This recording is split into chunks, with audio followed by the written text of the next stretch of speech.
എല്ലാ സുഹൃത്തുക്കൾക്കും life is and top സ്റ്റാറിലേക്ക് ഒരിക്കൽ കൂടി സ്വാഗതം ചെയ്യുന്നു. ഞാൻ GK തുമ്പക്കാരൻ.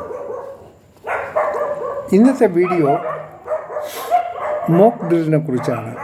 നമ്മൾ വൈകാതെ തന്നെ 1-2 ദിവസത്തിനുള്ളിൽ നമ്മൾ മോക്ക് ഡ്രിൽ പ്രാക്ടീസിലേക്ക് കടക്കുന്നതായിരിക്കും എന്നാണ് അറിയാൻ സാധിക്കുന്നത്. ഇനി എന്താണ് മോക്ക് ഡ്രിൽ എന്നുകൂടെ നമുക്കൊന്ന് മനസ്സിലാക്കാൻ ശ്രമിക്കാം. പ്രധാനമായും മോക്ക് ഡ്രിൽ സാധാരണ നടത്താറുള്ളത് അതിർത്തി ഗ്രാമങ്ങളിലാണ്. അതിർത്തി ഗ്രാമങ്ങളിലും അതിന് പരിസരത്തുമുള്ള സിറ്റി സെൻ്ററുകളിലും മറ്റുമാണ്. എന്നാൽ നമ്മുടെ ഇന്ത്യയുടെ ചരിത്രത്തിൽ ആദ്യമായാണ് ഹോൾ ഇന്ത്യ മൊത്തം രാജ്യത്തും ഈ മോക്ക് ഡ്രിൽ പ്രാക്ടീസ് തുടങ്ങാൻ പോകുന്നത്. അത് ഒരാവശ്യമുള്ള കാര്യങ്ങളാണ്. കാരണം മുൻകാലങ്ങളിൽ ഒരു യുദ്ധമെന്ന് പറയുന്നത് കരയുദ്ധമാണ് മെയിൻ.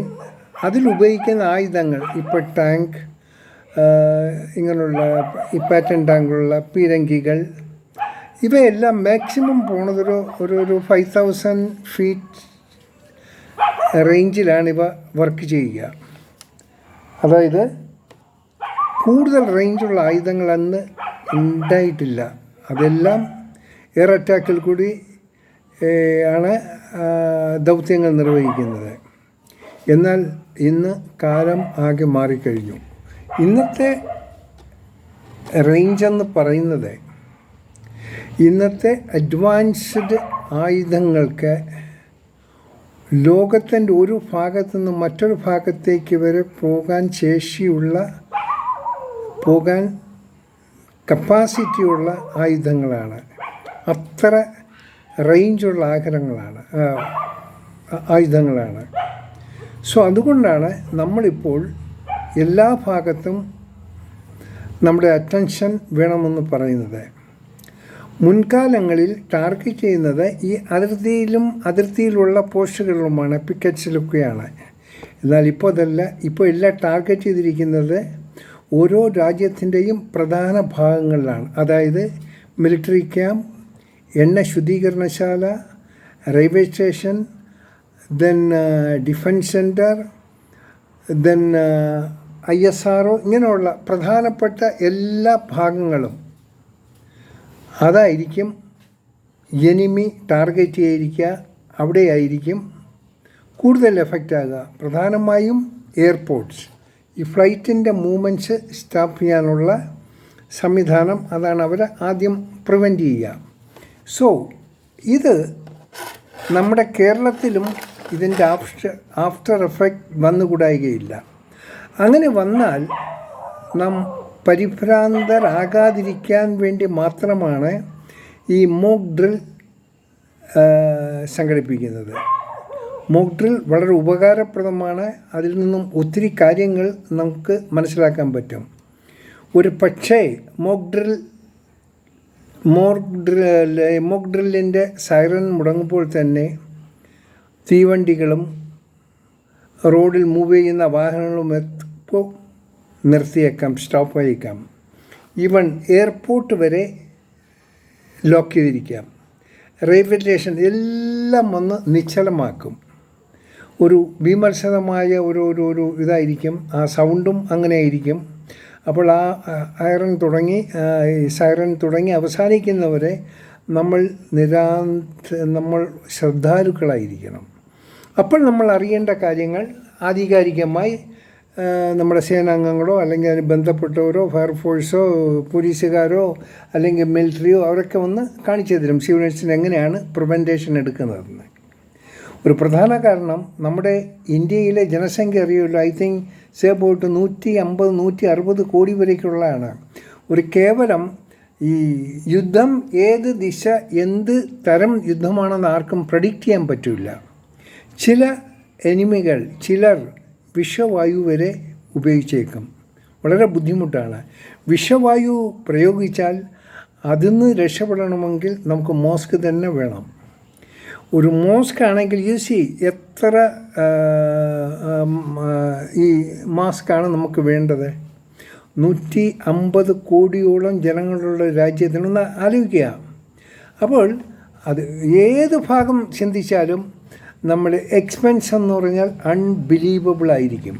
ഇനി യുദ്ധം തുടങ്ങിക്കഴിഞ്ഞാൽ നമ്മുടെ മൊത്തം ട്രാൻസ്പോർട്ടേഷൻ ഇപ്പോൾ ഉപയോഗിക്കുന്ന ട്രാൻസ്പോർട്ടിൻ്റെ ഒരു 25% മാത്രമേ സിവിലിയൻ, അതായത് നമ്മുടെ ആവശ്യങ്ങൾക്ക് ഉപയോഗിക്കാൻ സാധിക്കുള്ളൂ. കാരണം 75% ഓഫ് ദ ട്രാൻസ്പോർട്ടേഷൻ ഡിഫൻസിൻ്റെ ആവശ്യത്തിനായും മറ്റേ ഫോഴ്സിനെ ഈ ട്രൂപ്സിനെ അങ്ങോട്ട് ഷിഫ്റ്റ് ചെയ്യാനും ആംസും ആമിനേഷനും എല്ലാത്തിനായിട്ട് ഉപയോഗിക്കാം. അത് മിലിറ്ററി വെഹിക്കിൾ കൊണ്ട് മാത്രം മതിയാകില്ല.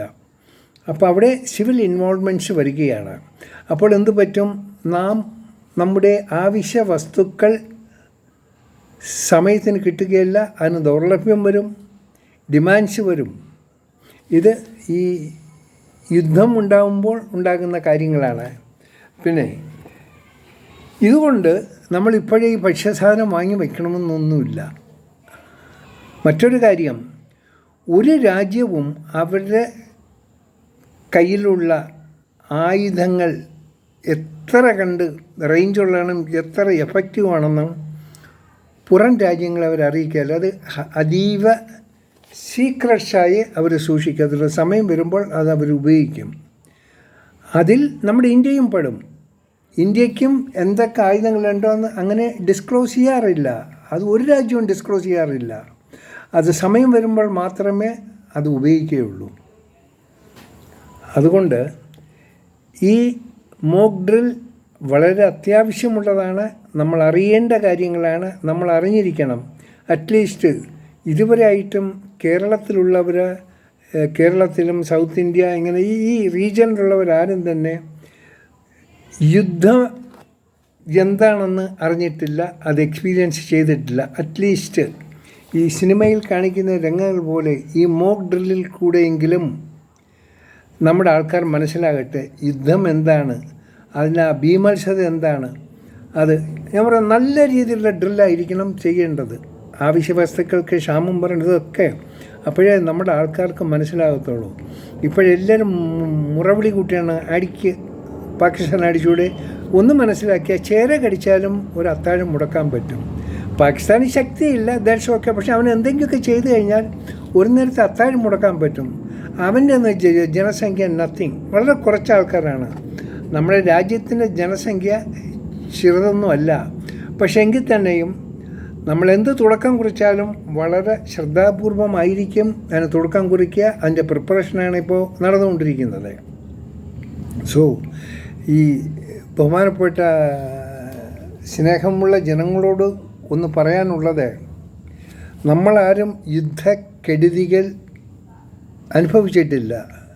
എനിക്കതിനുള്ള സാധ്യത കിട്ടി. ഞാൻ മിലിറ്ററിയിൽ നിന്നപ്പോൾ എനിക്ക് യുദ്ധത്തിൽ പങ്കെടുക്കാൻ പറ്റിയ ആ കെടുതികളിലൊക്കെ ഞങ്ങൾ സഹിച്ചവരാണ്.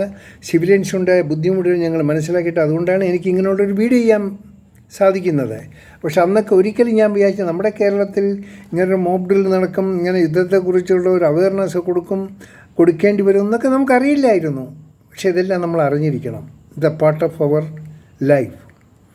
ഒന്ന് മനസ്സിലാക്കുക, നമ്മളെല്ലാം യുദ്ധഭൂമിയിലാണ്. നമ്മൾ മാത്രം, ഏത് ലോകത്തിൻ്റെ ഏത് ഭാഗത്തുള്ള രാജ്യങ്ങളും യുദ്ധഭീതിയിലാണ്. കാരണം ടെക്നോളജി ഒത്തിരി വളർന്നു കഴിഞ്ഞു. ഈ ടെക്നോളജി വളർന്ന കാരണം നമ്മൾ ഒരുപാട് ഏത് കാര്യത്തിലും നമ്മൾ ഒത്തിരി അഡ്വാൻസിലാണ് നിൽക്കുന്നത്. സോ ഈ സാഹചര്യത്തിൽ അത്ര കണ്ട് ആരും ഭയപ്പെടേണ്ടയില്ല. ഒരു മോക്ക് ഡ്രിൽ എന്ന് പറഞ്ഞ് ആരൊന്നും വിഷമിക്കേണ്ട കാര്യമില്ല.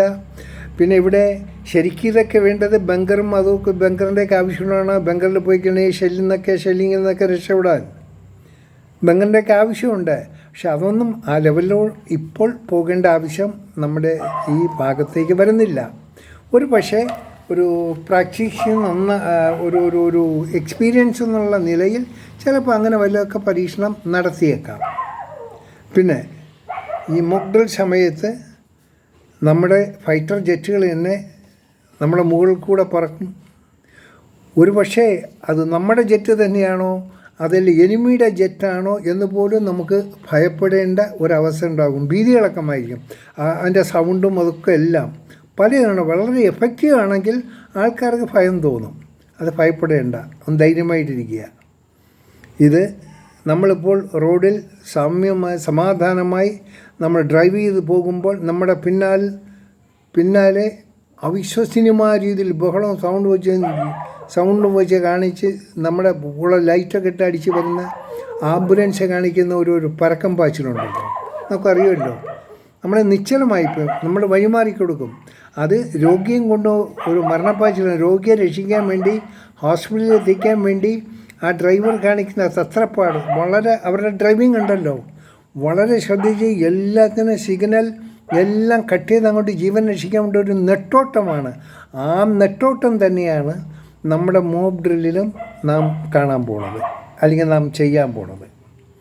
സോ എല്ലാവരും കാത്തിരിക്കുക, അങ്ങനൊരു ഡ്രില്ലിന് തയ്യാറായിരിക്കുക, ആ മോക്ക് ഡ്രിൽ ആസ്വദിക്കുക, അതിലറിയേണ്ടത് അറിയിക്കുക. വീണ്ടും ഇങ്ങനെയുള്ള സബ്ജക്റ്റുമായി നിങ്ങളിലേക്ക് എത്തുന്നതായിരിക്കും.